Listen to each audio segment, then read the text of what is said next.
You are now tuned in to Mind, Body, and Soul with Annette, where your hosts analyze intriguing life questions and concerns, such as, do Christians suffer from mental illness? Have you wondered why they act abnormal? Or you may ask, what is really going on in their minds? Need a nap? Well, keep listening for a biblical understanding of the psychology of the mind.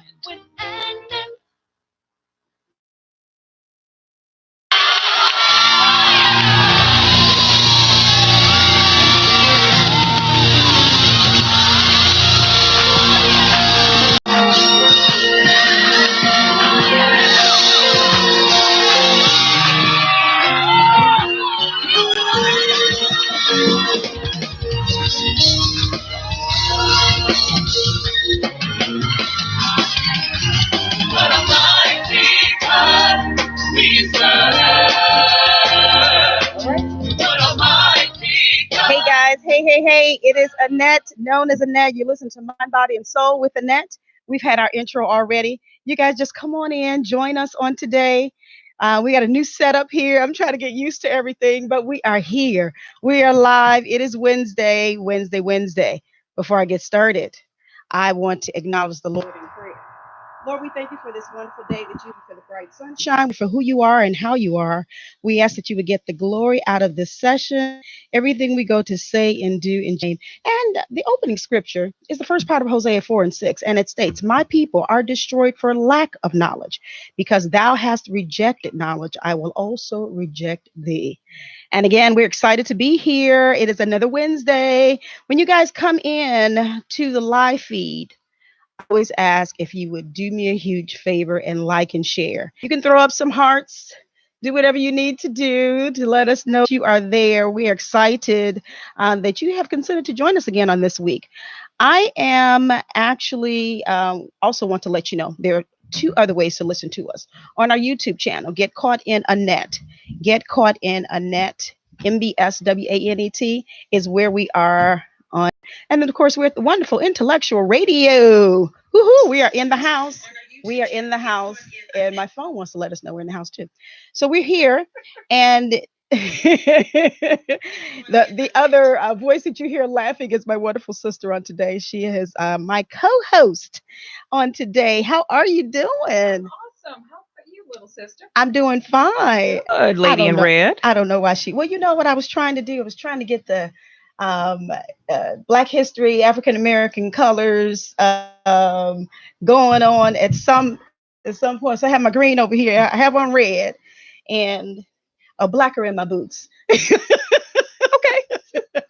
So I was trying to kind of, get that in there. Where's the somewhere. green? The green? Mm-hmm. The green is over here. Cup. Oh yeah, in the cup too.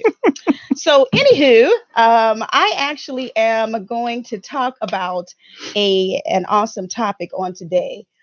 Um, Blessed by My Broken Pieces is the title of this session on today, and I have had the opportunity to actually meet over the phone, not in person, but over the phone via social media, a young lady that I am going to introduce to you. Um, I have a bio for her. I have two bios for her, but she's actually, you don't see her here, guys, because I know you're probably like, where is she? She is actually on the phone because she lives out of state. And I am going to introduce her to you all because I want you to learn of her and her journey on today. Tamara, are you on the phone? I'm here. Wonderful. How are you doing on today?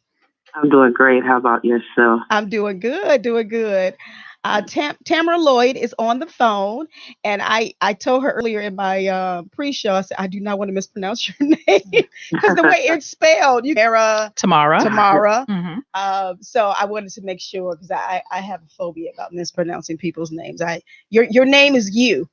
So I don't want to disrespect your name in any type of way. My listeners, let me know if you can hear my caller well on today. Just go ahead and chime in and let us know that you can hear her. But let me read a little bit. Actually, let's see here. How do I want to do this? Actually, Tamara, can you go ahead and introduce my guests, introduce yourself to my guests on a personal level? I have your professional bio, but out of your own mouth, your own words, let my mind, body, and soul listeners know who we are talking to on today. She's a businesswoman. She's a producer. She's a songwriter. She sings. She just does the whole gamut. And a mother also. Is it a four? Yes. Okay, I got that Mother. number right. All right. So if you could introduce yourself to my audience on today. Okay, well, again, my name is Tamara Lloyd, and I reside in Stone Mountain, Georgia. I'm originally from Maywood, Illinois. Shout out to my Maywoodians All out there. right. And I grew up in Maywood most of my life, and then moved to Bellwood and attended Proviso West High School. I have to give a shout out to the Panthers. All right. And yes, and I'm not sure what else. You basically said everything. Well, you know what? I did actually. Let me tell you how I met her. And I did state this over social media. She and I are friends on Facebook. And one day I looked down my timeline, and this post grabbed my attention, and I'm like, wow, this is really amazing. Mhm. So she was really talking about her personal journey, if you will. And it not it wasn't pretty. She was being very transparent about what she had dealt with, but then on the other side of that, her post was letting you know, I'm not there any longer. I've come out. Well, I hope we'll hear that today. Yes. Wonderful. And so that's what grabbed me. Well, the whole story grabbed me. So Tamara, I'm going to read a little bit of your post, if you wouldn't mind. This was actually December 30th is when she posted this. Okay. It says, this past decade, so she was doing this at the end of the year, this past decade was the toughest decade of my life. However, it was also the best decade because I learned who God really is for myself. He's a healer of the brokenhearted. He's a healer of a broken body. He's a good father. He's a protector. He makes a way literally out of no way. He sustains. He's almighty and all powerful. Now, here's where you get to the nitty gritty. All right. She says here, I was a victim of domestic violence. Wow. So I got divorced. And in the midst of the divorce, found out I was pregnant with our fourth child. Moved twice while I was pregnant. Could have lost my life while delivering due to high blood pressure, but God. Mm. And she says, fast forward. I could have lost my kids because the ex called DFACS. Is that right? On you? Defects. Okay. Yeah, they call it defects. Yeah. Okay, defects. All right. The case was dropped because they realized he lied. Fast forward again, moved to New Jersey with the intention of starting a record label. That went south and left me in a bad place emotionally and physically. Moved back to Atlanta. A month later, diagnosed with renal failure. Spent a month and a day in the hospital on dialysis for 6 to 7 months, but God, He healed me. He gave me hope and a purpose. I have so much to be grateful for. This decade made me. Okay, and I'm going to stop right there. There's a little bit more to that story, but Wow. that was very detailed. It was, again, she was being transparent about what she dealt with, and I was like, oh my God, Wow. this is amazing. And I already started talking. Let me say a little bit about her professional life, because sometimes we see individuals out in the limelight, if you will. Mm-hmm. We don't know what they've gone through. That's true. We don't know what they've dealt with. Absolutely. And she is, let's see, it has here relative, melodic, theologically sound, creative. These words describe songs penned and performed by Tamara Lloyd of Maywood, Illinois. Again, you heard her say this is her hometown. She says, at the tender age of 3, better known as Tammy, began to sing perfect pitch harmony. Her mother, Yvonne, an accomplished singer in her own right, discovered this talent. She remembers hearing her mother to the likes of Andre Crouch, the Hawkins family, Sarah Jordan Powell, just to name a few. And this music was the foundation of her appreciation and love of music. Okay, and she also talks about her adolescent years. She performed in piano recitals, illustrated by her great grandmother, and she participated in several choirs. And get this, she says she sings anywhere from soprano to tenor and even some baritone. You go ahead, my sister. That's some kind of range. Also, high school, she played a major role in her musical development. She started in beginner choir, but was soon placed in senior choir. And she was also the first Black female to go on tour with her high school jazz band. Wow. During this time is when she discovered recording and she loved it. She's recorded with many different talents. James Hamilton, Hamilton Singers, Promise, ETW, Greg Lockett and Friends, Darlene McCoy, David Hollister, Lisa McClendon, Michael Lloyd. These are just a few of the names. She has a whole lot more. Now, in 2012, she launched her first music business, T-Vox Sound, LLC. And she said this was born out of a need that she saw in the industry, specifically among the indie music industry. Mm-hmm. And her goal is for T-Vox to become a one-stop shop for producers, musicians, and artists. So this is a little bit of her professional background. So I do want to focus first on the personal, as we've already started talking about, because again, the name of this show today is Blessed by My Broken Pieces. And I wanted you to, Tamara, to be as comfortable as you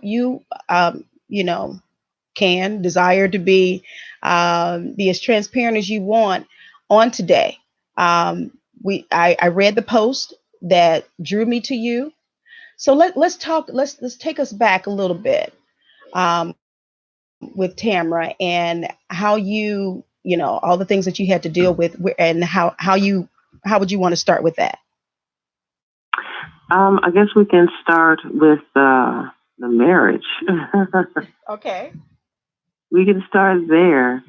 I met him here in Atlanta. He's, well, I won't get into where he's from, but I met him here in Atlanta in 2000, and it was a whirlwind type of romance, if you want to call it that. Okay. And I remember my mother asking me, and she wanted me to be married, but I remember her asking me, "Are you sure this is kind of quick?" And had I taken heed to what she had said, I would have backed out. Mm. But, of course, being disobedient, I went full steam ahead. And we were married. I had my first child in 2001. No, I'm sorry, 2002. And that's bad. I'm a mother. I can't remember. That's okay. Quite all right. There's so many of them. No. It's just all. You are blessed. Right. But as soon as we got married, I knew I had gotten into something a little too deep for me. And so he was extremely, extremely narcissistic. And I didn't really understand that before I entered into the marriage. You know how somebody's romancing you and they're on their best behavior. And then once you become hitched, it's a totally different story. Right. And so for years, I dealt with the narcissism and being headstrong and kind of, almost sacrificing my family because of things that he just wanted and felt he needed to do. And so at some point, I think it was probably after my second child, he asked if I would not do music. As mind you, he was not a musician, so he totally didn't get it. Right. And he asked me not to sing or play or anything to work on the marriage. But I was the only one working on the marriage while he was doing whatever he wanted to do. And so for 5 years, I didn't sing, I didn't play. People would ask me to do things and I would turn it down just because, you know, being, and I'm using my air quotes, you can't see, submissive. Um, I totally understand biblical submission, but it's not one-sided. So, I didn't understand that. So, for the sake of me trying to be a good wife and trying to be submissive, I complied to his request.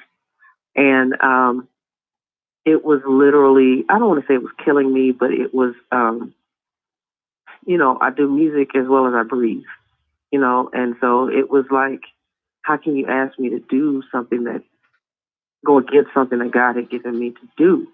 But I guess he didn't really feel that this is what the Lord had, you know, the mandate that the Lord had placed on my life. Excuse me. And so I'm sorry, I'm getting over a cold. So you will excuse me. Sure. And so about 20, well, let me go back a little bit. He was an electrician and he would have to travel overseas and things like that. And every time he come back, I would get pregnant. So I said, you need to stop going overseas because I really didn't think I was going to have children. So, yeah. So I was really shocked when I was pregnant with my first daughter. But, so he eventually did stop going overseas. And then he had gotten a job in Maryland. Now, mind you, I'm still here with the kids. And, you know, it came out later. I asked him, you know, well, he finally just confessed, you know, the reason why he would take these jobs is because he was running from his responsibilities. Mm-hmm. And that was tough. That was tough on me, you know, being a new mom and having to carry the household and all of that, and not being able to do what I know I was supposed to do. So it was a lot of stress. And eventually, the marriage just fell apart. We happened to be in counseling at the time when it fell apart, which is not supposed to happen. But I remember while he was gone, I kind of broke my musical silence, of course, against his better judgment. And my cousin, who's a pastor here, he said, Tam, you know, you really got to do this. So he was actually doing a live recording. He asked me to arrange the vocals and everything. So I worked on that. And long story short, I remember the next day after the recording, my ex told me, you're on your own. I'm not going to support you musically. And I looked at him like, you haven't been supporting me anyway. So this is nothing new. And the moment he said that, I felt like, okay, I just felt a shift. And I hate to use that word because everybody uses it so generic. But I literally felt like, okay, a weight had been lifted. I didn't know what that meant. But I just knew I wasn't going to divorce him. I had grounds because there had been a few times where he had cheated on me and I found out. The Lord, the Holy Ghost will show you. Listen, ladies, you don't have to go through his phone. You don't have to go through his wallet. If you're connected with the Holy Spirit, he will show you. He will show me every single time. Wow. And so I did have grounds, I felt, but I didn't do it for the sake of the family. And so when he said that, I was like, okay, I think this is it. Because now you're really going against God, you know. And so at the end of that was the beginning of November, at the end of November, beginning of December, he would love to, you know, pick arguments. And this was over something really, really crazy. And next thing I know, he was hitting me and pushing me and actually dislocated my finger. And the kids were in the house. They didn't see it, but they were in the house. And I said to myself then, okay, this is it, because I had promised him. I said, if you ever put your hands on me, it's over, because I'm not a punching bag. And even though I have my insecurities, I knew I was worth more than that. And so once that happened, I had, I had to call the police. My kids had to see him dragged off to jail, and it was rough. and so I had to, of course, go to the hospital and everything. And then I filed a restraining order, like you're supposed to do, because I didn't know where his mind was once he, bailed out. And then I found out I was pregnant with my fourth child. I'm like, okay, God, you got jokes. You have jokes. Right. And by the time my son was born in August of 2012, that day I opened my email and I had divorce papers. The day you delivered? The day I delivered. I had just delivered him and they had just sent me to the room. And for some reason, I was not sleepy. I was wide awake. And I just checked my email and there it was. And I said, okay, Lord, I'm not going to fight this because, I don't want to continue to put my children in harm's way. I don't know next time he's going to snap. Now, mind you, he had been trying to move me back. And I said, no, I can't. I cannot subject myself to this treatment. I went through the whole phase of abuse, financial, emotional, spiritual, and then physical, I think is the last one. I said, well, this is the end of the cycle for me. I don't know about you, but, and especially if you're not willing to go to counseling and get any help for yourself, then I can't go any further. So that's what happens with that. I don't know if you have any questions about that or if I should just keep going. I do, but I want to point it over to my co-host. Do you want to say anything? Well, you know what? It's a very intriguing story. And I think the unfortunate thing is it's common.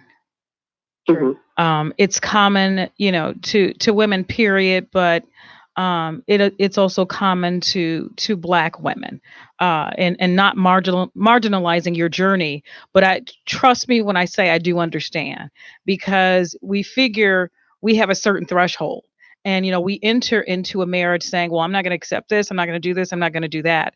And if and when those ugly things rear their heads, you find that not that you didn't have the strength to say what you weren't, to put into practice what you said you weren't going to accept. But sometimes, there are other mitigating factors. It might be just like you said, you guys were going through marriage counseling. So then you gave it another chance, or, for the sake of the kids, and, you gave it another chance, or, he asked you to forgive him. You gave it another chance. So it really wasn't, instantaneously that you said, okay, I'm out. First infraction, I'm out. And you know what? We're human. That makes us human. And to me, it has no bearing on your strength. It has no bearing on, you as a woman, or even you loving yourself. Not in this case. We get into other factors where, especially with the physical, where you're saying, okay, well, you know what? He went the whole cycle and the physical was the last of it. And you finally had, you had enough. And, thank God your prayer was answered in that you said you didn't want to file. He eventually did. You said you weren't going to fight it. So you know what? I commend you for your strength. Yes. I commend you for being open and honest, because this will help someone. Now, everybody's situation is different. There are different, factors that go into different situations. There are different thresholds. But I think the first thing is, we've got to learn or relearn how to love ourselves first. Wouldn't you say that, Tamara? I totally agree. And, I will also add to that if you have anything in your knower, in your spirit, before you marry someone, listen to that. Ask questions. Mm-hmm. Get to the bottom of it. Don't think I'm just being paranoid or I'm just afraid. The Holy Spirit he will never steer you wrong. And I believe he was actually speaking through my mother at that time. Mm-hmm. And I didn't listen. And you know what, Did not. Tamara, not to cut you off, but I also am a firm believer that your four children are here for a reason, that God ordained that. Oh, yes. And I Absolutely. believe that only Tamara and her ex-husband could have made those children. So Yes. and I do understand, sometimes we have to stop and listen or what have you, but I believe that your journey was meant to be, and I mean this in the most positive way possible, because your children had to be here. Yes. Yeah, and don't get me wrong. I don't want it to sound like I'm saying, I made a terrible mistake, Right. with the kids. No, I love my children, Right. and they are a blessing. Beautiful. They're very smart and smart at the mouth sometimes too. Makes them normal. Right. That's good. Gwen, you said something when you first started talking about how this is so common for us, especially my African American women. So then my question to both of you, I mean, you kind of answered a little bit, but I want to kind of stay right there for a second. Why is in 2020 is that still so common for us as African American women? Because we talk about being broken and the things that we've dealt with. Sometimes that comes. It comes in various ways. Mm-hmm. The brokenness. Why are we? And you said sometimes we show our strength, and sometimes we take almost too much. Sometimes. Why is it still common? Why is that still common among us? You know what? Because I think people's experiences are different. And Tamara, maybe you can speak to this. But like I said, her experience is different from my experience, which might be different from the next one, in terms of our threshold and how much we can take. Not only that, sometimes our view is different. Sometimes we perceive that as being strong. Like Tamara said, he was overseas with his job, and then he was in the Maryland area with his job, and she had to hold down the house, which I'm sure at that time she perceived as being strong, not really knowing the backstory of why he was doing that. She didn't find that out until later. So while she was going through that, and I'm assuming here, while you were going through that, you were being strong in, rearing the kids. I believe it was maybe 2 or 3 at that time. Making sure, the household was taken care of, and then working yourself.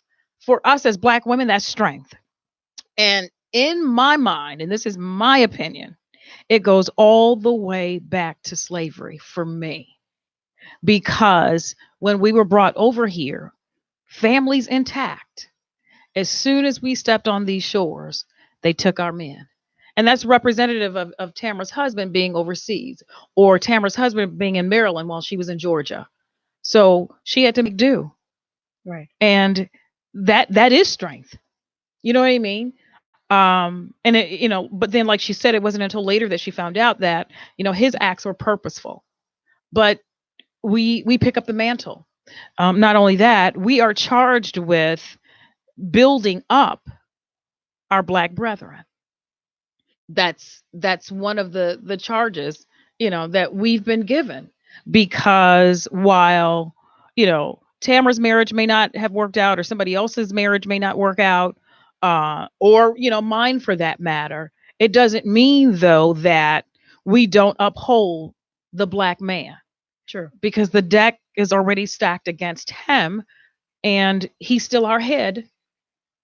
So, it's up to us as that support to build him up in a society that, just downtrods, that just steps on him.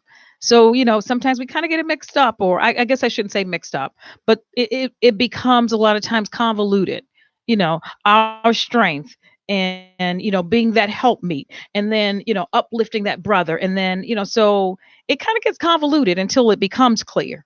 And sometimes it just doesn't work.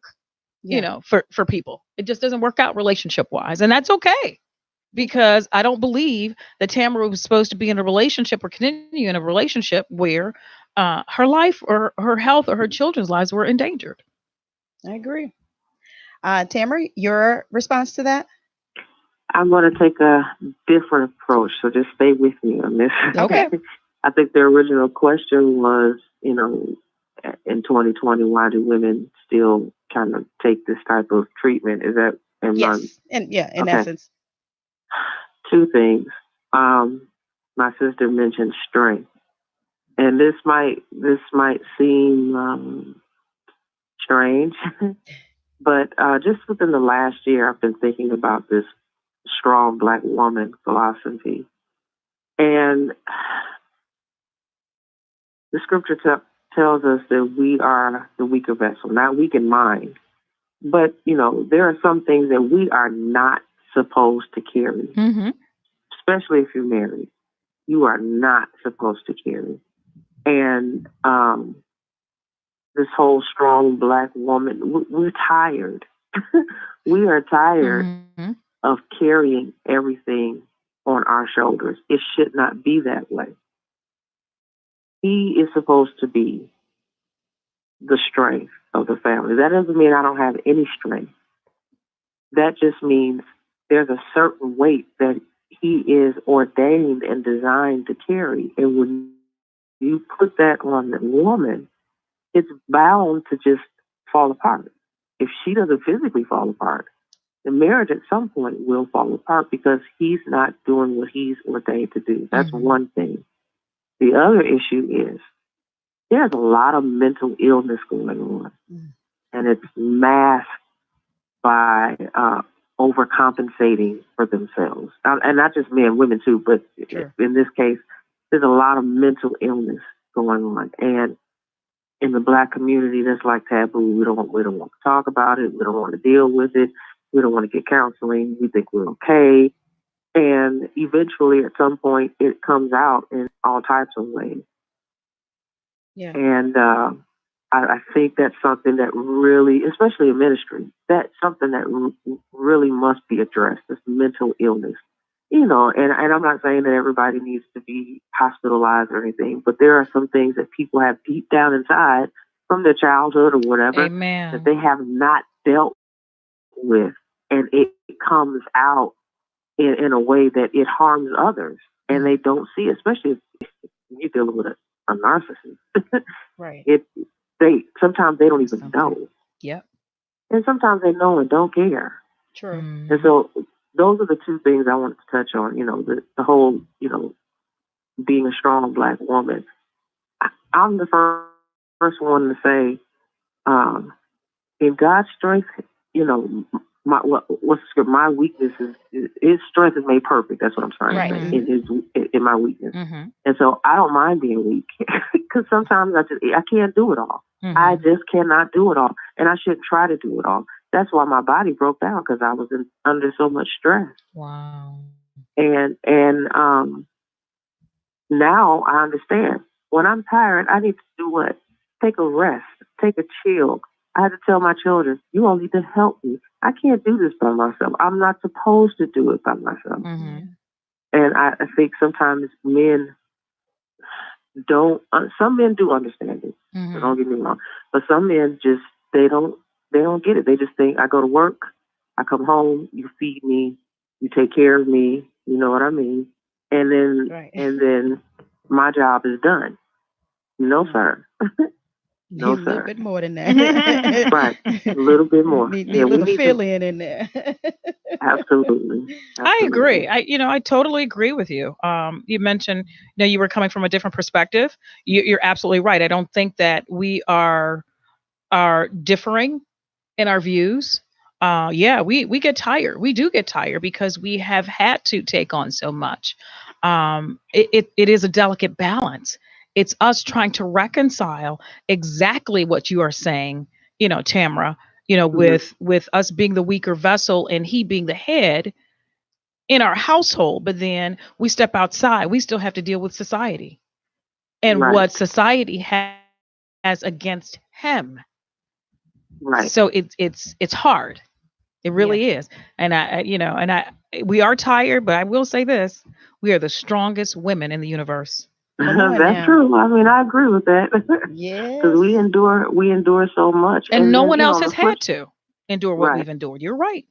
Right. And on the flip side of that, I sound like I'm the one totally against what I just said, but we have to be their peace as well. When they come home That's right. from being discriminated against and all, we need to be their peace. So we don't need to nag them as soon as they walk in the door. That's right. You know, we don't need to just, throw everything at them.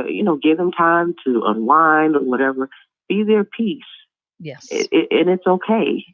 Yeah. Compliment them. Men go, people think men are just visual. They need to hear things too. Mm-hmm. Yes. Yes. They need to hear you love them. They need to hear, hey, baby, you look good. Things like that, because somebody else is going to tell them. That's right. Okay. You don't. That's right. That is so Yeah. true. You're right. You ladies, I'm enjoying you ladies on today. But let me do this. Let me acknowledge some of you that are here on Facebook Live, and forgive me for not doing this before now. I see you watching, Beatrice and Sir Walter Jones, Demetria Brand Triplet. Faith is on. Faith Brown. Lady Beverly, I see you watching. Tyrone Christopher, Lynn Roz, Janice Irvin. I did see Tradana on earlier. There are some other names that popped up, and I just wanted to acknowledge you guys and thank you for joining us on today. So if you haven't done so already, go ahead and click the share button. I know some people are jumping in and out, but click the share button. That way we'll make sure that this gets out. And then I wanted to let you know, of course, you can't call in today because my guest is on the line. But if you have any questions or comments for my guest, for my co-host, for myself, or on this topic, please go ahead and type it into the comment section, and we will definitely acknowledge it on today. But it's here on YouTube. If you're just not joining us again, we're talking today about being blessed by our broken pieces. And I said in my pre-show, you have little pieces make a whole. Pieces make a whole, but how we, deal with each piece is going to be key. Joyce Patterson, I see you on. Thanks for watching. Anthony Davis, how are you, my brother? Thanks for watching on today. Please go ahead and click the share button. Comment here from Demetria Brand Triplet. The word strength is oftentimes overused, in my opinion. Though the ability to build up those who are broken is the real strength. However, in relationships, the male should be the stable provider for the family. Where there is stability, it releases the woman to do and be what she needs to do without being as overwhelmed.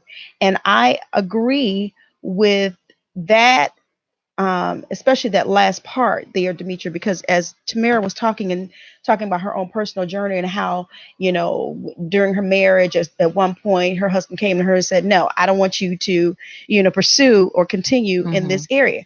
Well, how you gonna pull that from her? That she basically, just like the guys on basketball court, they eat, sleep, and drink basketball. Her livelihood. That that was her livelihood. She at 3 years old, she was seeking perfect harmony or what have you. So this was her. So how are you going to try and pull that from her? And then basically saying, okay, I'm gonna walk out the door if you continue. So then you're not being there, as that husband man for her, for that family, being that stable, part of the marriage relationship. Or you're not allowing her to be the helpmeet. There you go. Because her livelihood can bring in that help. Did you guys want to say anything to that comment that I read? Because I just gave my thought on that to the one I just read. Tamara. Yeah, I was just thinking back about what I shared with you when it comes to the him not wanting me to pursue my career, and it was based out of insecurity and intimidation. Again, like I said, if he couldn't do it, I couldn't do it. So that was one area that I don't want to say I mastered it at that time, but I was well on my way. And that was something that he could not control because he couldn't do it. And so, and he was an electrician. I couldn't do that. I had no problem with that. That's how you make your money. But I was willing to learn to assist him when he did side jobs. So I'm like, okay, so I tried to bring him into my world and he tried to take it over. And I'm like, okay, I got to kick you out of the studio because you have no clue what's going on and you won't allow me to teach you. And so I think a lot of that has to do with intimidation and insecurities. And when a man has insecurities, um, sometimes they don't feel comfortable expressing it because some women will think, "Oh, you're weak," or all of that, that's not necessarily true. They need to have a sounding board, but when a man is not willing to admit to it, that's a whole different story. And so I think, you know, this might sound really basic, but communication is key. Communication will solve a whole lot of stuff. If you just talk about it, if you just say, "Look, I don't understand why you do what you do. Explain it to me." I could have easily done that, but to him, and unfortunately for us in the music business, a lot of our friends and family think, "Oh, it's just a hobby." But you're buying Earth, Wind, and Fire. You're buying Fred Hammond. You're buying Kirk Franklin. Why is mine a hobby? Why is my career a hobby? So, and right, and they don't take you serious until it gets serious, you know. And so I've had to deal with that as well, with friends and family. They're starting to see, oh, this is what you were trying to do. Yeah. Just as recent as a couple of weeks ago, I got a text from him because, we still have to communicate because of the children. Right. You need to get a real job. What does that mean? I have a real job. I work from home Wow. because I'm raising our children. And so, dealing with those types of words spoken over you for years, it can do some damage. But at some point, you have to realize, okay, this is what I was created to do. Yes. And just walk in that, no matter the obstacle, no matter what people are saying, you have to overcome those words. They say sticks and stones, they break my bones, and words never hurt me. That's a lie. That's a big lie. Words do hurt. That's right. If somebody throws a rock at you, in a couple of weeks you're going to heal, but those words can stay with you forever. I remember a family member when I was a kid told me I'll never be anything. Wow. And do you know I didn't waste my time trying to prove him wrong? I just went on with my life. I mean, the words are still there, but the effect of the words are not there anymore. Well, and that's a good thing when you get, and I like that analogy, getting beyond the effect of the words, because people say stuff all day long. Yeah. And sometimes it'll come back up when you get older. Yeah. Or when you're in a precarious place, when you're kind of down. Yeah. A lot of times it does come back to you. Right. And the enemy magnifies it. See, they said, yep, you weren't going to do this. Right. Exactly. I want to tell you that Demetria Triplet says that she applauds you, Tamara, for being your authentic self. That's Beautiful. her comment on here. And thank you. Yeah, I do too. And I think that's I know that's what made me reach out to you. Now, I wanted to do this. I wanted to say, and I was kind of like breaking things down as you were talking, because you talked about the marriage part, and that was, maybe the family brokenness. You also mentioned that there was a physical. I want to talk about that as well. That physical brokenness, what you had to endure, in your own body. And then I also want to talk about that. You almost started talking about a little bit the mental aspect of being broken as well. And we're doing this again. We want to bring this out because, see, a lot of times when we are our authentic selves, when we are being transparent about what we have dealt with or are dealing with, we're helping somebody else. Especially when we are on the other side of through. You know what I mean? It helps individuals. And I know you're helping my listeners as well with what you're dealing with, because I'm sure those of you that are listening to us, you have been through some things. When I first put this post up, I had comments on there and said, "Oh my goodness, I can definitely relate to this," and it's not uncommon. And unfortunately, we've been through more than probably we would even share sometimes. But I want to go to the physical. what you had to deal with yourself, the physical brokenness, Tamara, and how that affected you, or and then sometimes when we go through these things, sometimes we don't realize the connection or where it even came, came from. You may have Mm-hmm. gotten sick. I'm like, how did how this happen? But your illness, your situation was pretty interesting to me. Can we chat that part of it? Sure. So in 20, actually, let me go back to 2016. I moved from Atlanta to New Jersey to start a record label with a family member, and it went south very fast. And it was actually another form of abuse, really, it was. And so I made my way back here to Georgia, and that was July of 2017. By August, I felt myself getting sick, but I was so caught up in taking care of the kids, making sure we got settled again, and all of that. And when I couldn't take it anymore, a friend of mine said, "Tamara, you're not yourself. You need to go to the hospital." And I finally broke down and went to the hospital. Originally, they thought I had a heart attack. And they looked further and they said, "No, not a heart attack. Your kidneys are failing." Jesus. And of course, that was a shock to me. But it all had to do with, again, stress, and which they found out later, stress, and then the high blood pressure, which I talked about earlier. That came about when I was pregnant with my last child. But I hadn't really been taking care of myself because, again, I was so into just trying to survive and make sure the kids were okay and not really focusing on myself. Um, and so I was in the hospital for a whole month of September, and I was released a month and a day after I was admitted. And during that time, going back to what I said earlier about just being tired, I was tired. Right. And I said, "Okay, Lord, if it's time, just take me," because I don't know if you know about kidney disease. Your creatinine level should be like 0 point whatever. My creatinine level was 9.4 when they admitted me, and so I was pretty much knocking on death's door had I not gone to the hospital. Wow. And in my bed one night, I just said, "Hey, I'm okay, Lord, I'm ready."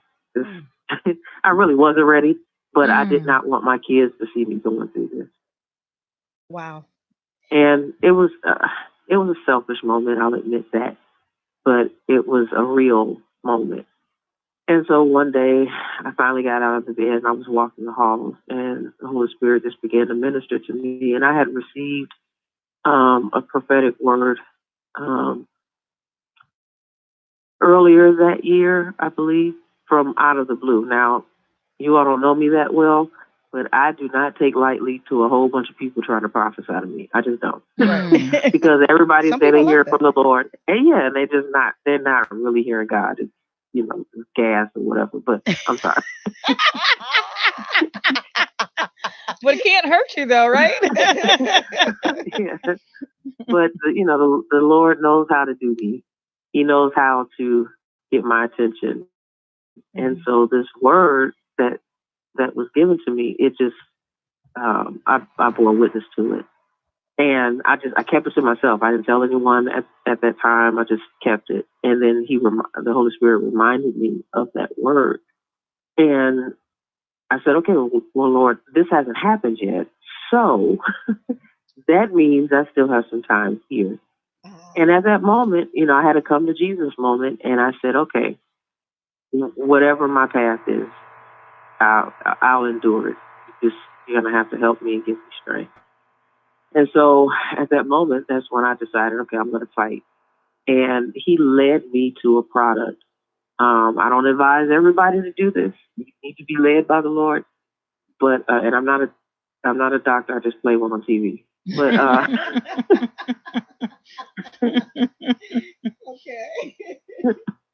but I ordered this product, and that they noticed my creatinine level was going down, down, down, down. And my doctor said, okay, well, I was in line for, well, first of all, I was in the hospital so long because they couldn't find a chair for me at a dialysis center when they're all over the place here. That's a whole Another other story. thing. Amen. Especially with our people. Oh God. Right, right. And so, they finally found a chair, and he said, look, we want you to start. How did they say it?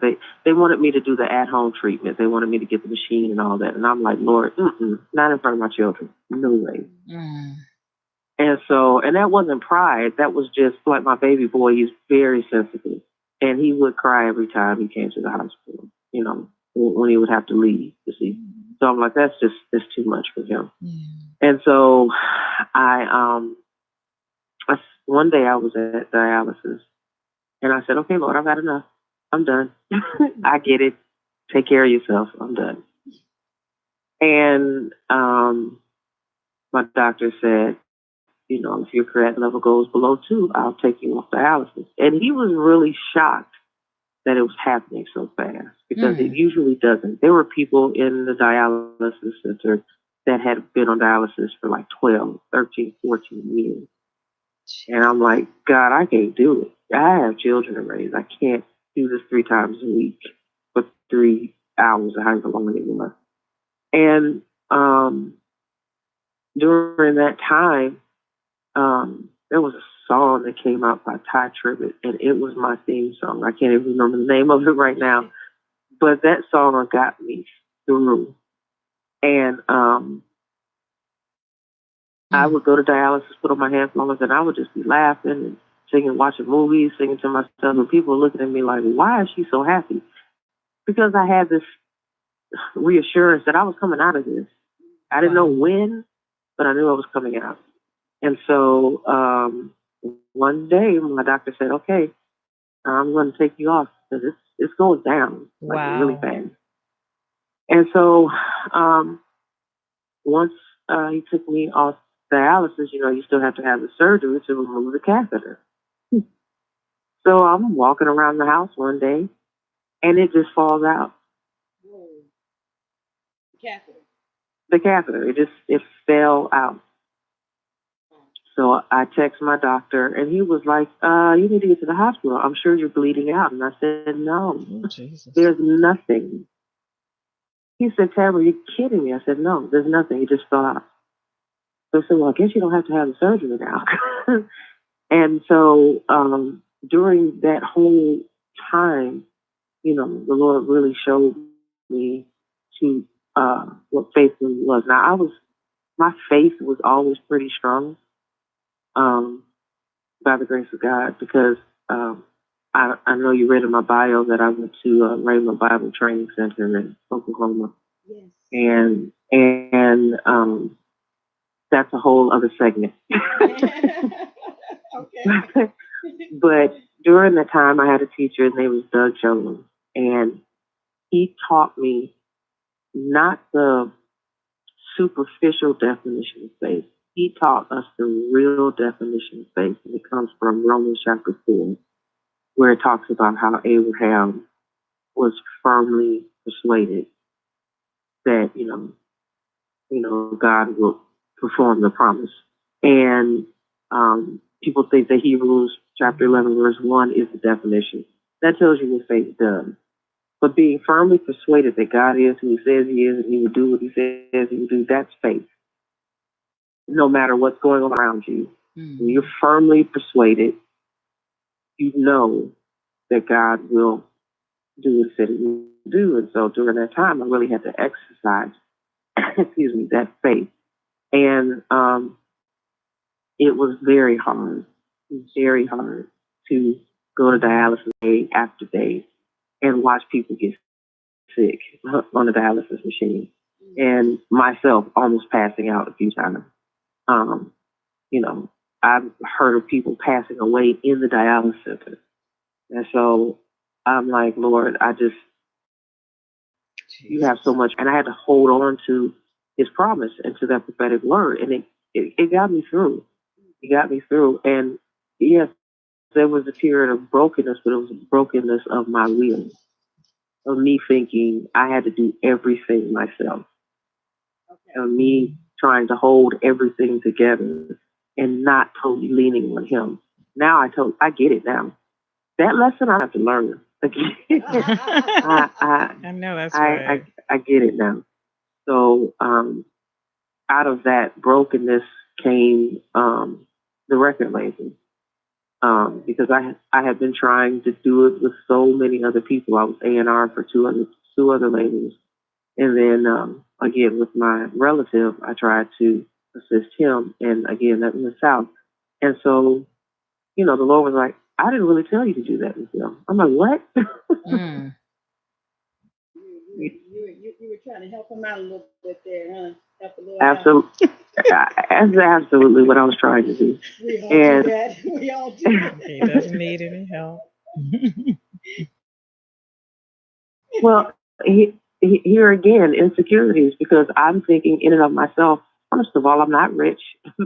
I know it takes money to do this. And even when I started the background vocal business, I'm like, how am I going to do this? How are people going to know about me? I'm nobody, really. And so, but when the Lord gives you a vision, he gives you the provision. And so he has provided every step of the way. The record label it's small for the moment, but I believe, he just said do it. Right. And if he say do it, then okay, I'm gonna do it. You told me to do it, so it's you gotta do something here. Right. Or right. Sometimes I open up my purse and say, okay, Lord, you know what's in here. Absolutely. It's not enough. You look at your bank account on your phone like, right. This is not adding up for real. Did you want to add anything or comment on any of her No. physical brokenness that she talked about? No. We need another show though for renal failure, but yeah. I thank God for delivering you though. Thank you. That's amazing because that's not everybody's testimony. No, it isn't. Woo. Definitely. Okay, let me read this comment. I'm hopping over here to Facebook. Whit, I see you on. Thanks for watching. Brandy has joined us. Let's see. She says, oftentimes friends and family have to watch the masses of strangers support your business or art before they'll decide to support. It sounds ridiculous, but it happens. Kevin McGee is on. Another comment here. Humility from both parties in the relationship enhances. However, the couple has to do the individual hard work and look at self to determine if the relationship is what is desired and needed. Thank you for that, Demetria. I like that comment. And Brandy says here, the Lord always knows how to get our attention. Yes, Lord. And as you're talking about, even what you went through and your catheter falling out, and I'm like, it just, I don't know. Well, we know how the Lord works. We may not know exactly how it's going to happen. And I'm sure you probably never even imagined that. You just said you were walking around the house and then it falls out. But no surgery. So Jesus is funny, isn't he? He does have some humor. He does, and he knows how to do things. Let's see here. I wrote down so many notes, Tamara, when I was reading your bio and both of your bios. The one thing that jumped out to me, and I don't know, and I'm just throwing this out here. You can stop me if you want. But when is your book coming out? Do you have a book? Oh my goodness. Well, I actually started writing the book in the end of 2018, and I have not finished it.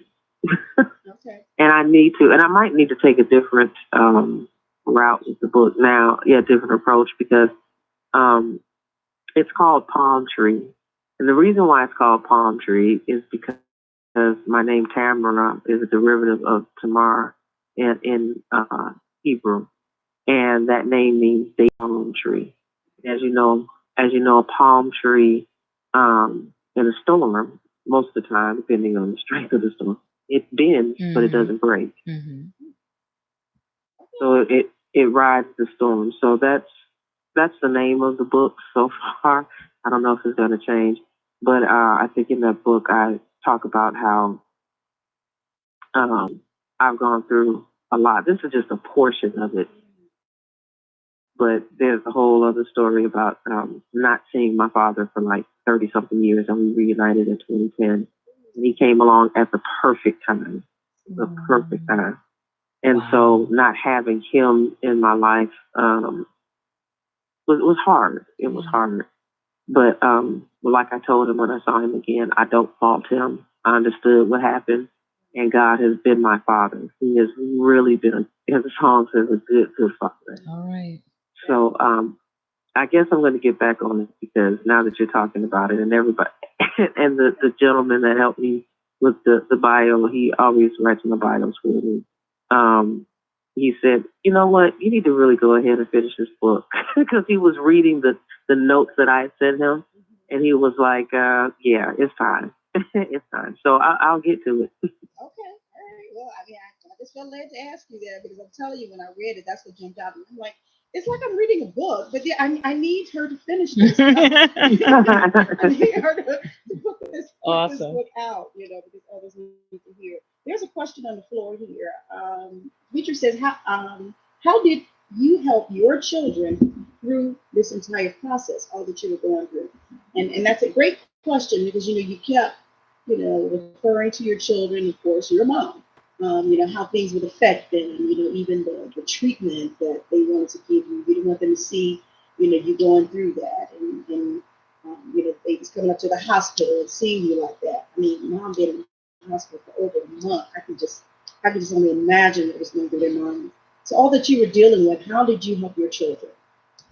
Well, I'll go back to the divorce. I got them counseling right away. And at the time, it was only the three. So I got them, a friend of mine who's a pastor would speak with them, FaceTime them, and talk them through some things. And mostly my oldest son, because it really hit him hard. So I did get them counseling. While I was sick, I had help. So my aunt, her name is Tamara Lofton, I'm named after her.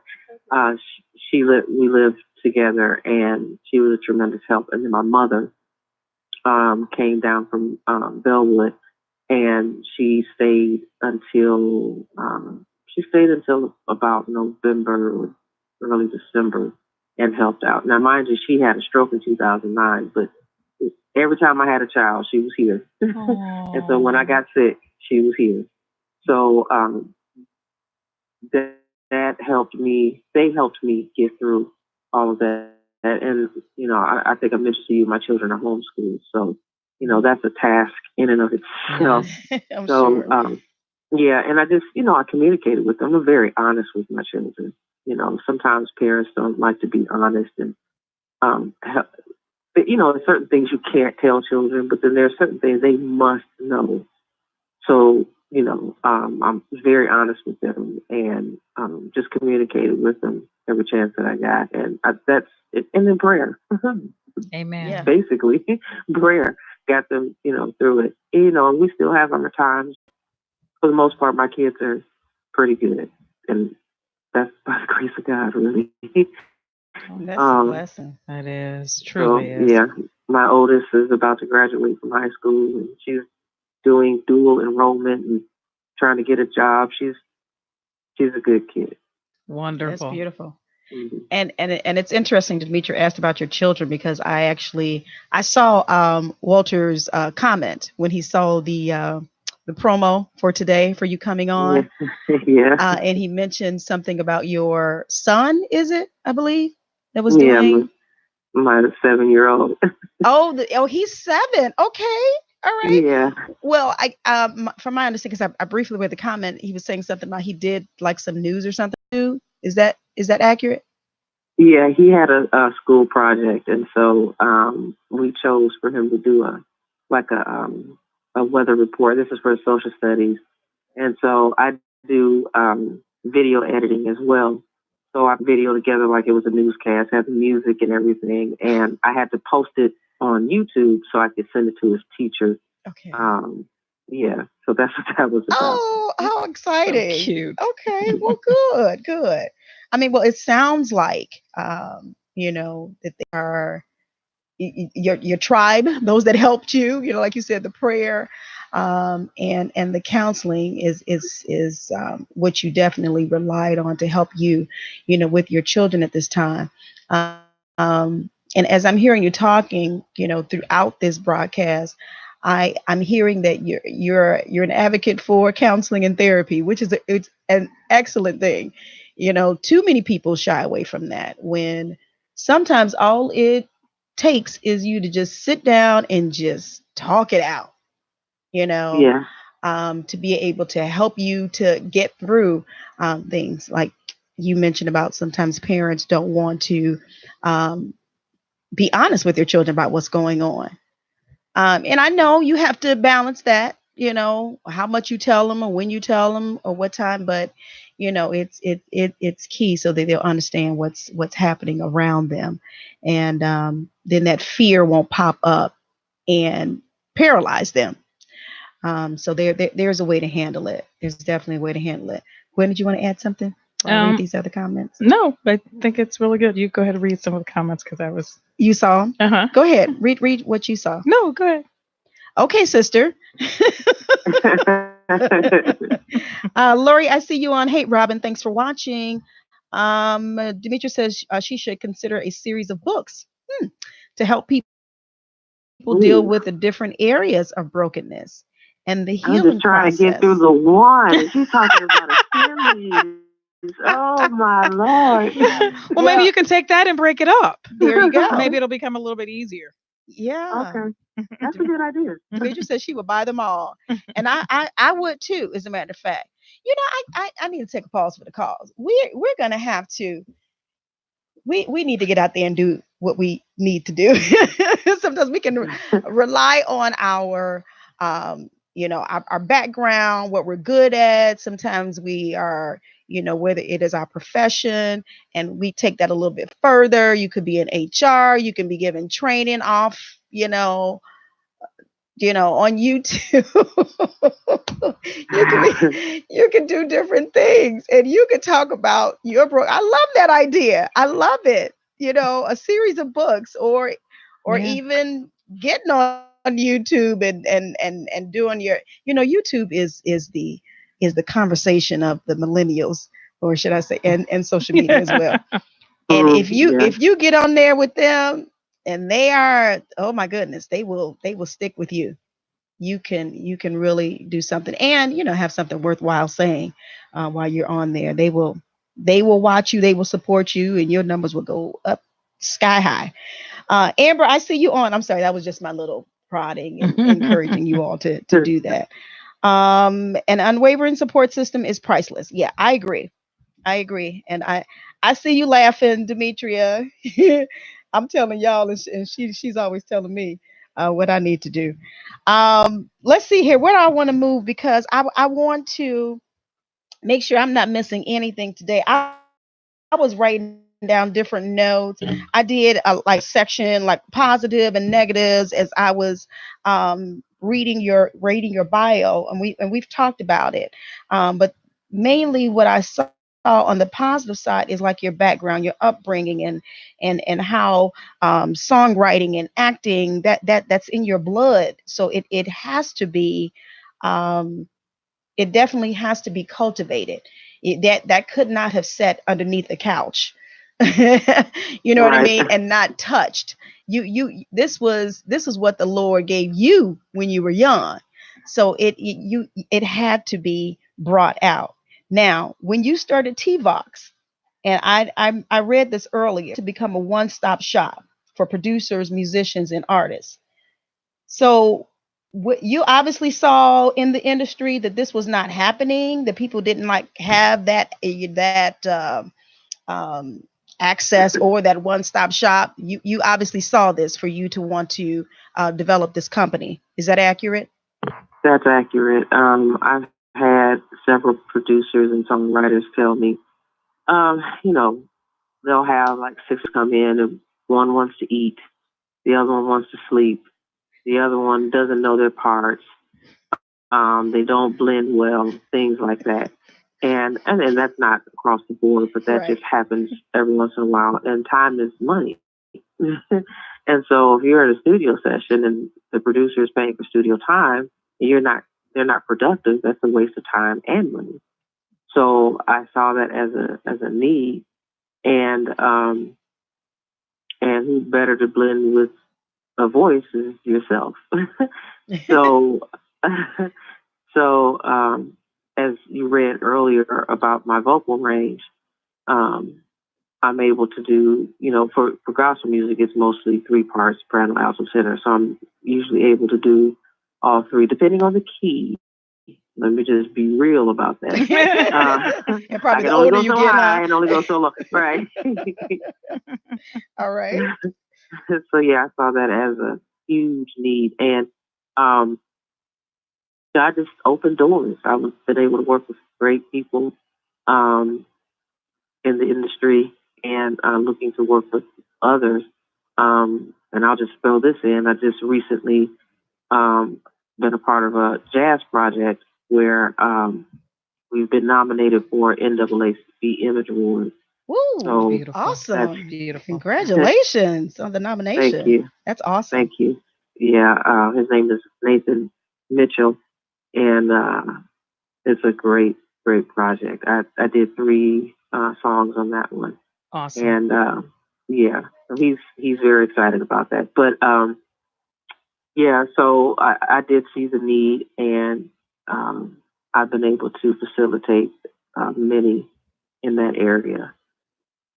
Okay. All right. Well, wonderful. Well, I'm sure those that you're working with now and those that are to come are appreciative of the fact that you have started this business here. Who's your favorite musical artist? Okay, I'm gonna go secular on you. Prince was my favorite. Okay. And gospel would have to be Fred Hammond, of course. Okay. And I do like Kirk Franklin's writing style. Mm-hmm. Let me see. I like, of course, Whitney, Luther, all those people. I don't know if I have a favorite. I like it all. I'm pretty versatile, so I like everyone's creativity. Okay. Has any one of those that you just named, have they had an influence on you? At least, maybe I should say, by what you do today, not necessarily the fact that you are a God-given vocal artist. That's the gift God has given you. But even when you ventured, into your own realm, the studio, TVox, you're producing and things like that. Has any of those individuals had an influence on you? Yeah, most definitely. Kirk, with his the way he writes. And well, the 2 I didn't mention, Andre Crouch, of course, and the Hawkins, they gave me my love for harmony. Absolutely. And so they totally influenced me. And a group called Second Chapter of Acts. You can find them on YouTube. They were amazing. Wow. And so, yeah, those people like that have influenced me when it comes to, the background vocal part of it. Of course, like I said, the songwriting would be Kirk Franklin. Fred Hammond writes well, too. Yeah, that's all I can think of. Okay, that's wonderful. It's good to know. And you know what? I'm actually glad. Draw a blank when somebody actually asks you the question. True. Right. But then, it causes you to think, and I appreciate that. And I appreciate your throwing in the Hawkins and even Andre Crouch with respect to harmony, because Andre Crouch had a different type of harmony, but it was absolutely phenomenal. Yes, absolutely. Yes. I think he was. Yeah, they paved the way for the rest of us, pretty much. Yes, absolutely. Well, good. That's good to know. There is a question on the floor for you, and they ask, how therapeutic is your music? Not was, is. All right. I lay it, I'm looking at my microphone right now. I lay it all on the mic. When I was going through the last half of my marriage, I was working on a jazz project at the time called Grown Folk Business. And the purpose behind the project was to just spark the flame of Christian marriages, and while I was going through.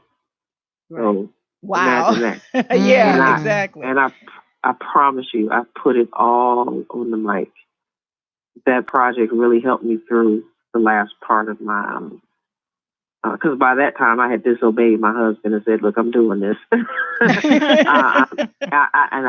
not saying that's what you should do. Right. I'm just saying that's what I did.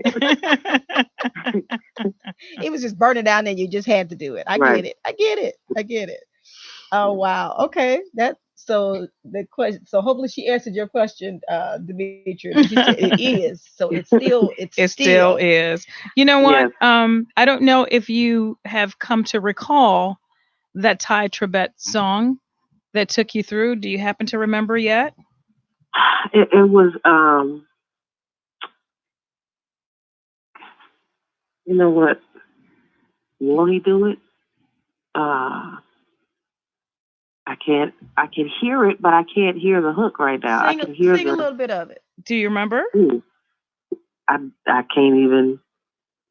I made it through. I want it all back. Wait, I almost got it. I'm sorry. God will take care of you. He has an old hymn, "Be not dismayed, whatever be tied. God will take care of you." Arrangement he did with that one? Yeah. I think I may know what she's talking about. And because I wanted to hear you sing it, so my sister actually took the words out of my mouth, but that was my next. Let's see how you do me. She is getting over a cold. You don't put me on the spot like that. It. Okay. And I was recording last night and really should not have been. I've been holding on to this cough since we've been talking. Oh wow. Okay, I get it. Well, yeah, that's okay. I think it's on his project. It's on the project Bloody Wind. Okay. And I'm trying to look it up right now as we talk. So you can look it up. I don't. Go ahead. I'm sorry. No, I was just going to say, while you're looking that up, I was going to just ask the next question in terms of your children. Has anybody been bitten with this bug? Not the cold. I'm talking about your. Well, they've been bitten with that too, but I have not pressured. So you have those parents that you have to follow in my footsteps and do what I do. I'm not that parent. Okay. I want them to explore their own, journey. And so my oldest daughter, she sings well. She doesn't think she does, but she sings well. Mm-hmm. My oldest son really has a nice voice, but he won't sing. Oh. But my baby girl, she's an artist. And I mean, as far as drawing, artist. And so that runs in the family too. A creative mind. Right. Yes. I was kind of scared about my baby boy. I was asking the Lord what's going on with his voice here, and then he finally started to find his tune, and now he sings all the time. Oh. I was scared there for a moment. I said, "Oh Lord, what happened?" You must have got the daddy side. Work It Out is the name of the song. Work It Out. Okay. Okay. All right. I thought so. Well, you know what? If you feel like you can give us a stanza or line or two, go right ahead, sweetheart. It's more like a hip hop song. Uh-huh. It's not a singy song. Uh-huh. Well, maybe you can recite some of the words that would really grab you. Okay. Now I got to find the lyrics. Because I thought you found it. I'm sorry. Because you're asking me, I don't. Right. Oh, he really delivered you then, huh? He really healed you. But sometimes, and then even you telling us this today, this is something that's going to help somebody. Somebody may go and pull out that song, because they may be dealing with some brokenness and wanting to come out of it. What were you going to say? I can read the lyrics right here. Okay. Let's see, the first stanza is, "Doesn't matter what the problems are, God will work it out." Yeah. Any type of situation, He will work it out. Just in proper English, but I don't have no doubt God will work it out. Yes. And then it just says work it out. And then it says winter, spring, summer, fall, trouble keep coming out of nowhere. Doesn't have respect at all. Somebody going through it somewhere. Wonder what you're going to do. Wondering if you're going to make it. Wondering how long it will take. And will you ever get through? Can't see the light of day. The enemy trying to make you feel like pain will be always, my God, today. But you know, like I know that trouble will never last. So that's pretty much how beautiful. Wonderful. I can see how that song got you through. Because you even talked about stuff coming back to back to back, you know. Sometimes that happens, you know, almost knock the wind out of you. You don't know exactly what to do, which way to go. Awesome. Thank you for reading that. Thank you for reading. I might have to go and play that song once I leave here today. Now, you know what, Tamara? I was actually on your website last night, TVox. A lot out there to explore. Can you talk a little bit about exactly what your business does? Now, we know you do work with different artists, but I saw something out there last night that was pretty interesting in terms of singers. But why don't you kind of walk us through what that's about? I didn't hear the last part in terms of singers. Yes, singers, providing singers. There was something on your website where you talked about, well, are you in need of singers? You know, you want somebody that's able to do this or able to do that or do a little bit more than that. Sorry to put you on the spot, but kind of talk about your website and what you do. Oh, okay. Well, actually, I was talking about myself. Yeah, because I provide the background vocals, and so yes, I have like different aspects of the business where I just I do vocal arranging, and then I also I've worked with Gospel Multitracks, and what they do is they do cover songs. So for churches that have like no choir, or they just don't have a lot of people in the choir, or the voices might not be what they want. I do the backing. I used to work with them. I did the backing tracks. So I'm starting my own brand with that, where I can help musicians who they have a good band, but the choir is still learning. You know, I'm trying to play it safe. I don't even sound like I'm coming down hard on people, but I can actually, do the popular songs. And so I provide that as well. So as a website is concerned, I have different artists. I just had to let go of one. That's a whole other story. But I have my jazz group, which is called Minor Third. And then I became an artist, and I don't even know why I did that. Because I'm really I don't consider myself an artist. I'm a background vocalist, but I released an EP back in 2018, and I was really trying to showcase my songwriting abilities, and trying to get these songs picked up. So on the website, you'll see all of that. You'll see the TVox Sound background vocal business. You'll see the artist. You'll also see the other side of the business where I do the covers. And what else is over there? That's about it. That's about all that's on there. I don't know if I addressed your question. You did. Honestly, it was for you to get in a shameless plug. Your 60-second elevator speech. that's TVoxSoundRecords.com, by the way. Wonderful. Okay, good. TVox. How do we come up with this name? Well, T stands for Tamara. Vox is short for vocals. And then everyone said I had my own sounds. So TVox Sound. That's how that came about. Okay. Awesome. It used to be Tam Slam Productions, but I kind of grew out of that. Okay. It used to be Tam what? Slam? Tam Slam? Tam Slam. Yeah, Tam Slam. TAMSSLAM. Tam Slam Productions. Okay. That's what it used to be. Because at that time, I was just producing tracks. And I kind of got away from that and just focused on the vocal side of it. Because I'm surrounded by a great cloud witnesses when it comes to production. So I'm getting back into it though, to the production side of it. Good. Did you have something else for the website, or that was it? Nope, that was it. I see where my sister was going with that. My goodness, that was pretty good. That was pretty good. So for individuals to contact you, of course, they just need to get to your website, but you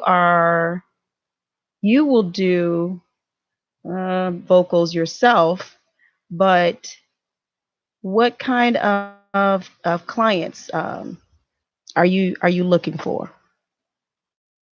Clients with a budget. Amen. A to Amen. the man. Everybody, let the church say. Amen. We don't do this for free, my God. That's right. So yeah, clients with a budget first and foremost. Clients with a very sure vision of their project. And but as far as genre is concerned, I'm very versatile. So, and I've had to be that way in order to just get my name out there. So jazz, I do some R&B, not everything. I'm very particular about what I do. Gospel, of course, CCM. I'll even do folk music. I've done a country tune. And I'm really looking into getting into music licensing now. For TV and radio, TV and film. So that's the next thing on my plate. We're working on that as I speak to you. I have somebody working on that. So, yeah, that's basically it.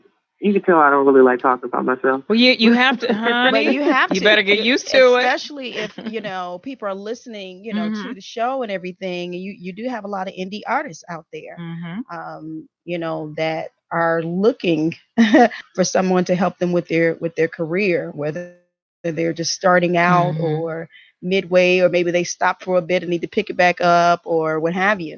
Them stopping by Mind, Body, and Soul on today could be a a help to them, or let them know, oh, I think I need to get started again. So that's go ahead. I'm sorry, I didn't mean to interrupt you. I'm so sorry. No, you're good. Go ahead. I wanted to add this while it was on my mind.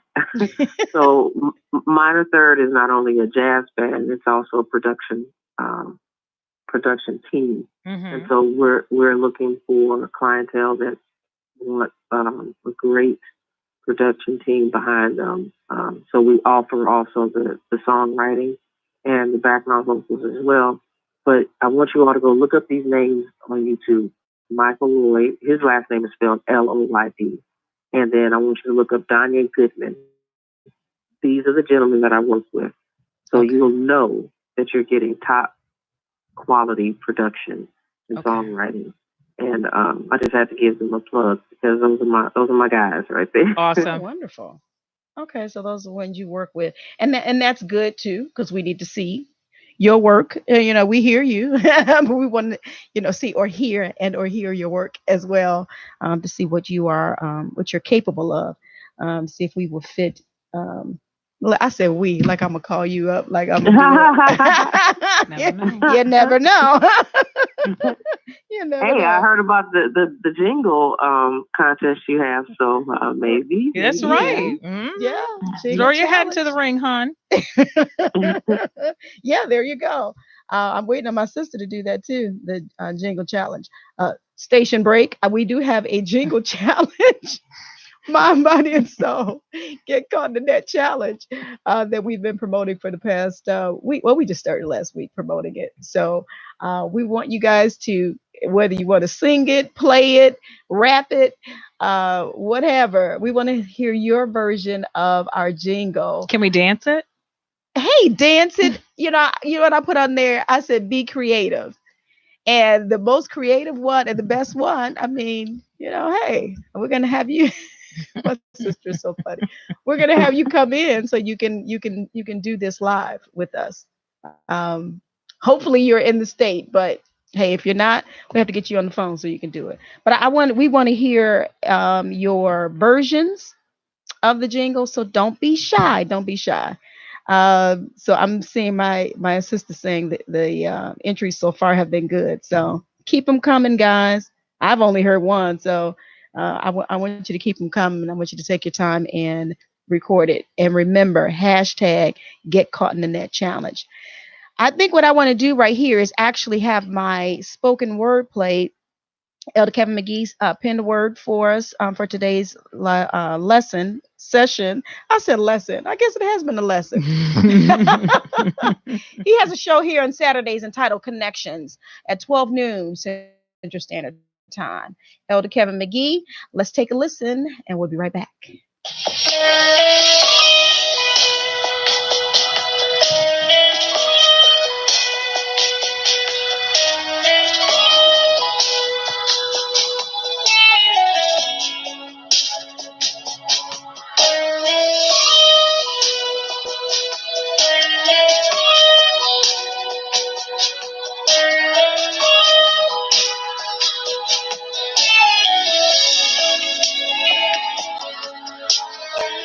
Bruised and battered, a survivor of the cares of life. Battle scars are the reminders of my victory. What should have killed me, what should have destroyed me, instead made me stronger. You see, I never had a rollover and play dead mentality, but when I have been down, I knew how to get up. When I was broken, I kept up with the pieces because unlike Humpty Dumpty, I knew I would be together again.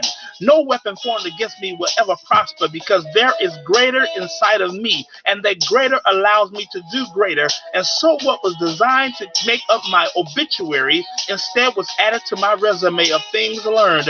No longer putting forth silent screams of agony, but rather I let loose with boisterous shouts of triumph, because through it all I stand tall, never holding my head down, but looking to the hills from whence cometh my help. Broken, bruised, battered, but better.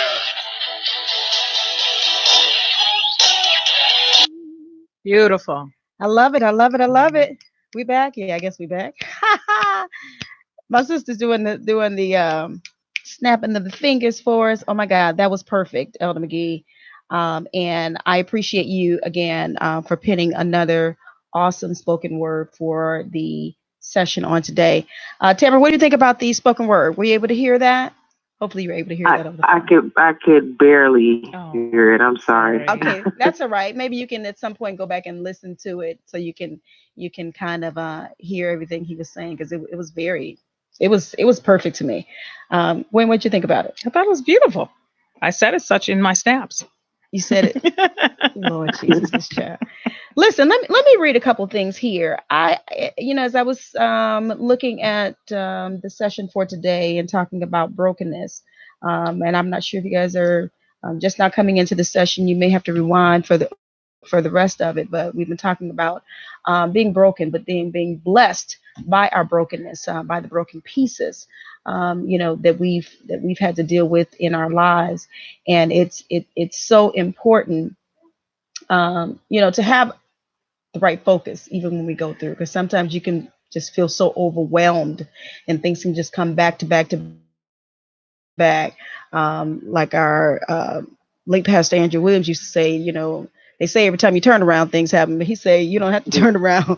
Sometimes things just happen and just all around you, and that's definitely evident in what we deal with from day to day. This article I have, the blessing is in the breaking. The blessing is in the breaking. And I'm hearing evidence of the blessing in the breaking. Listen to your story, Tamara. In this article, it actually refers to the one passage of scripture in the Bible that talks about the 5,000, the feeding of the 5,000. And it actually tells you that passage is related to how you handle your storms. And it also tells us that, Christ allows different storms in our lives for various reasons. We may not understand it at that point, but keep living. We will find out why.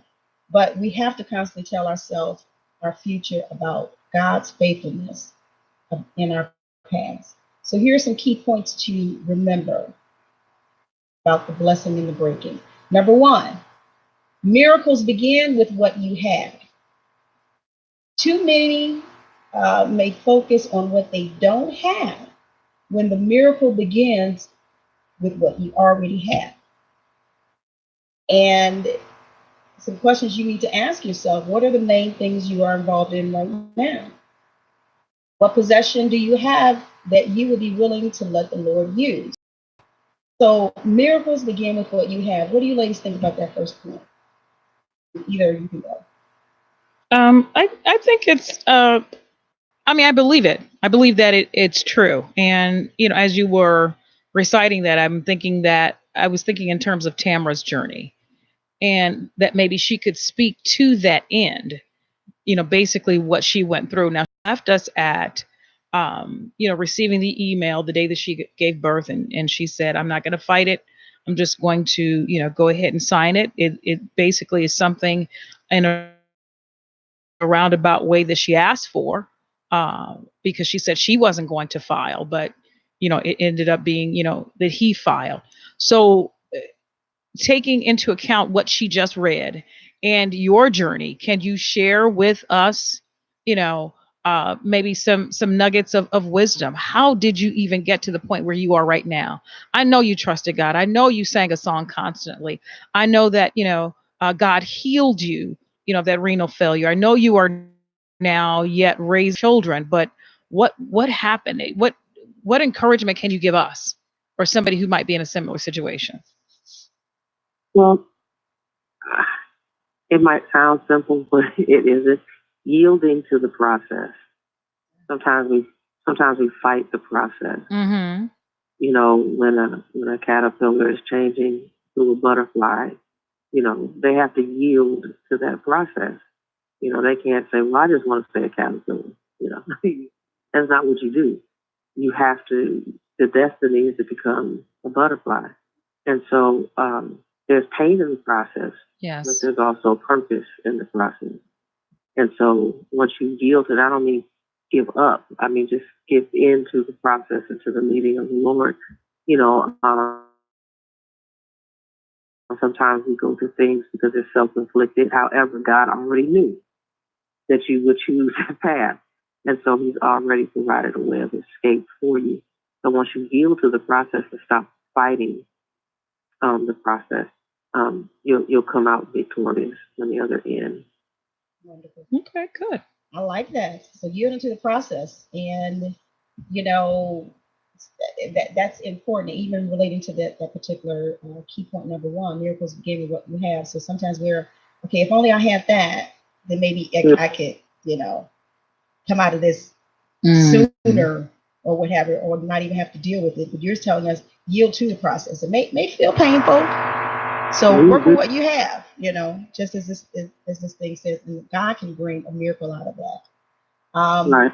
Key point number two: God uses people that other people say don't count. The women and children weren't counted in that passage that we referenced, but it was a child who had the bread. You may not have what you need to get to where you want to go, but if you give God what you have, he will multiply. And a couple of questions: do you ever feel in some areas of your life that you don't count? Well, does God see you that way? Does God see it that way? Or is it just you? Was it you? Right. Well, you know what? The latter part of that, absolutely.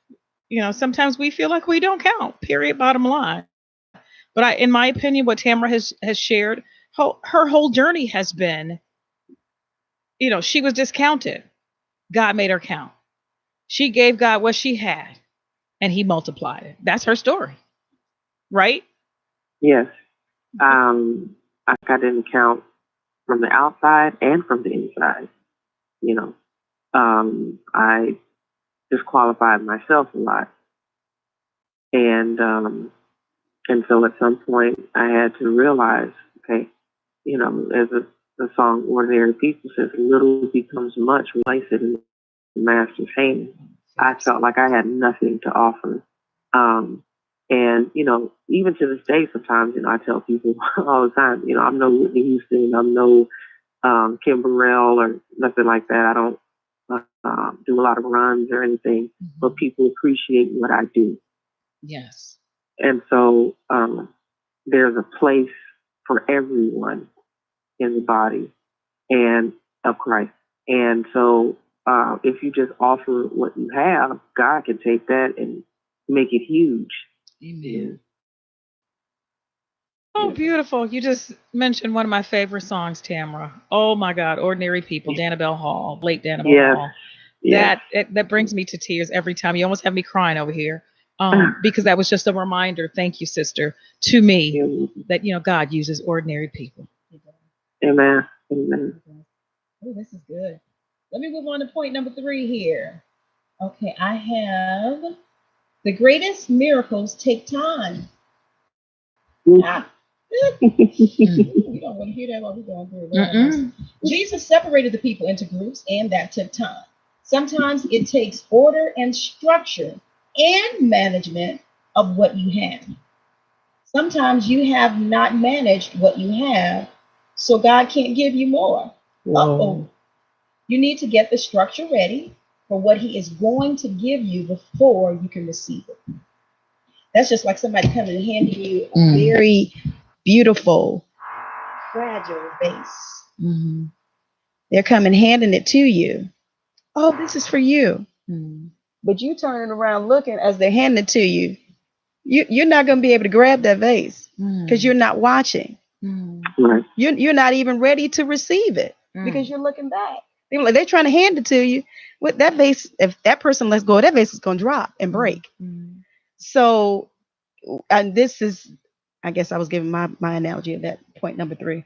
But this is what we're going to have to understand. We need to get the structure ready for what God is going to do before we can receive it. Wow. Anybody else want to comment on that before I move to the next one? Ooh. Can I say something to that one? A lot of people have the misconception just because God gives you a vision that He's supposed to do everything in the vision. No, there's still work that you have to do. There's a saying that my aunt and I have, because she's a musician as well, and she's an accomplished book writer, author, not book writer, my goodness, author, and she would tell me, she would do these choir rehearsals, and she said, "Look, the Holy Ghost is not going to give you what's not already in you. If you haven't practiced a song at home, and you think you're going to get up on Sunday and just sing, that's not how that works. You still have to do the work." Right. And so when He gives you a task to do, yes, it will be hard. But there's a reward on the other side of that. So you have to have structure. You have to do the administrative side. You have to, I have to wear all hats in this company right now. Yes. So you have to do it all at some point. And then, once God enlarges your territory, you can start hiring people, and take some of the weight off yourself. But there's still work to be done. Just because He's giving you a vision doesn't mean it's just going to come out of the air and just going to happen. You have to actually have some structure to your business. Amen. I agree. I love what both of you all have said. And even going back in that to your example. And I'm still going back to Tamara, and when she gave birth to her last child, she had to get her life ready because her life had changed drastically. And I would even venture to say she had to get her home ready to receive a newborn. It's the baby. I mean, he's a boy, right? This is the last one who has found his voice. You keep your eye on him. God's going to bless him to bless you. Yeah. And he loves his mommy. See? Oh my goodness. Yeah. That's my shadow. Yep. There you go. That's beautiful. There you go. That is beautiful. See what the enemy meant for evil, God meant for good. I'm going to end with this last one. You have to be thankful for what you have. For what is not enough before He can give you more than enough. God blesses what you have and what is to come before He multiplies into more than enough. Multiplication will not follow ingratitude. So let's be grateful for what we have and be ready for the Lord to multiply and to bless. Um, and then the last question here: when is the last time you spent time in prayer, just thanking the Lord for what you or your family already has? I'm going to end on that note today. That's something to think about. Tamara, Yes, ma'am. we got through it. Yes. I did not die. I truly enjoyed you on today, and I again want to thank you for taking time out today to share with myself and my listeners about your journey, the brokenness that you had to deal with, the broken pieces that you had to deal with, and also how you have been blessed. Thanks for your transparency. And thanks for accepting to come on to be a guest on today. When you are in the Chicago area, please let me know. We have to get you over here into the studio, if you would not mind. She is originally from here, guys. She's originally from here, as I read in her bio earlier. So she's no stranger to Chicago. And she told me, she said, my high school is not too far from where your station is. I said, okay, wonderful. Proviso, right? Is that Yes. okay? Proviso West. Proviso West. All right. Well, So were you in District 88 or 89 elementary school? I was all over. Okay. I was in both at one point, but I graduated from Lexington. I think it's closed now on Fifth and I forget the cross street. Yeah, but that's District 89, I think. It's 89. Right. Yes. Okay. Correct. Right. I went to Irving. I went to Washington. Wow. I went to Garfield. So you name it. Wonderful. Okay. Okay. We used to work in District 89. Oh, okay. But not when you were there. I'm just saying. Right. Years ago. Now she's bringing up some other. Okay, those years ago. All right, but Well, thank you again. Go ahead. I'm a 70s baby, so. Okay. Wonderful. Yeah. So we were in grammar school by the time you were born. That's okay. So when we were in District 89, I'm sure you had graduated already, but we did a little stint there, and it was quite an experience. That it was. Yeah. And that's all we're going to say. All righty. Well, my listeners and those who were watching us on today, thank you so much for your support and for your questions and comments on today for my wonderful guests. I do appreciate you. Gwen, thank you again for coming in, co-hosting with me on today. Thank you for having me. Well, we're there, sister. We're there. Thank you, Earl, for this time here at Intellectual Radio. Look up Earl, the other Winfrey, or Wanda B if you're interested in the show here at this great radio station. You will not be disappointed. See the name behind me. So if you need to catch them on Facebook or what have you, inbox them. I'm sure they will be glad to assist you.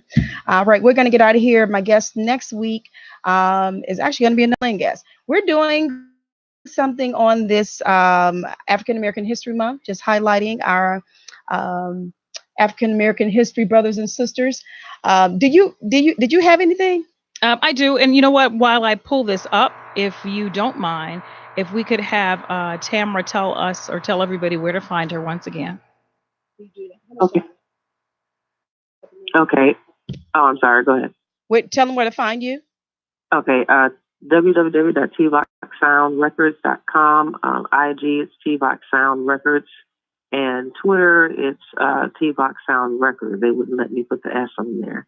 And then on Facebook, it's facebook.com/Tvox Sound Records. And also my other fan page is Tvox Sound.